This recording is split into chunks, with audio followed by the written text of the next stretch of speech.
First, I'd like to say on behalf of the Chamber that I'd like to thank the panel for the opportunity to come back and present in this closing session. I would also wish to compliment the panel secretariat on a job well done. I don't think I've ever been involved in a process that's been so well managed with so much information being available in such a timely fashion. So I'd be remiss if I didn't say my thanks to them. It's particularly pleasing to not have the proponent, in my view, this time around. There were times during my initial presentation that I found myself addressing them instead of the panel, and I apologize for the times that I did that. Today you have my undivided attention. Also, on behalf of the Chamber, I want to compliment all the participants, the presenters, especially those who call this area home, for taking advantage of the opportunity to present their position and to seek information during this public forum.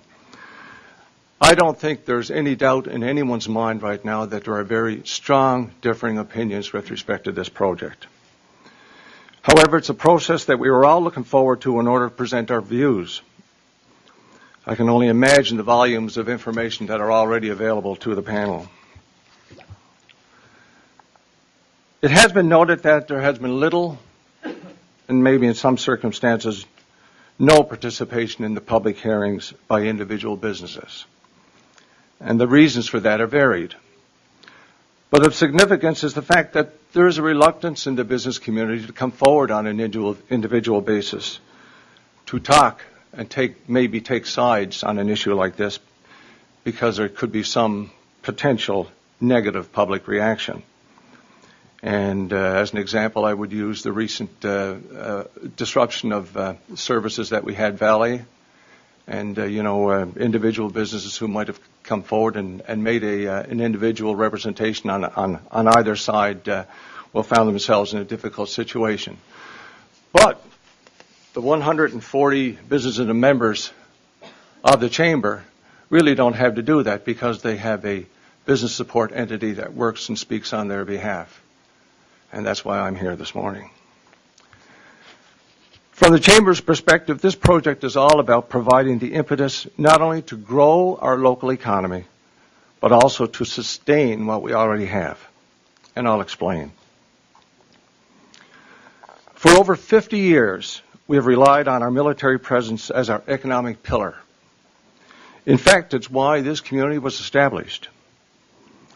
Over the years, other economic ventures were undertaken, but for one reason or another, came and went.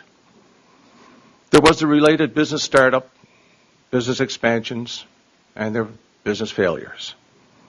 The population went up and down, and all that was happening while the base, the engine of our economy, continued to be the pillar. It was because of this that numerous local businesses adapted to these ups and downs, weathering the changes, feeling assured that all would be well because of the base. Make no mistake, while we have growth in the community, the economic engine is still the base. In recent years, the engine has sputtered and hiccuped at times, and some document will surface indicating that maybe the resources used to finance the base could be better used elsewhere in the military system. Now, during these instances, the business community takes a chance to pause and reflect, and it certainly gets their attention.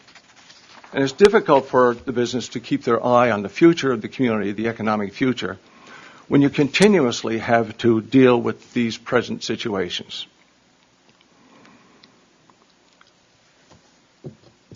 If we have any chance to further stabilize or even grow to provide the services and amenities that our community demands, we have to add to the pillar we have.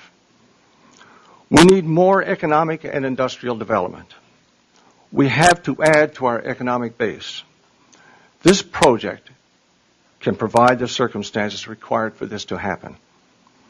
As a chamber, we can think of no other on the agenda right now that can spur our economic future. We have raised a number of issues in our initial presentation with regard to the development.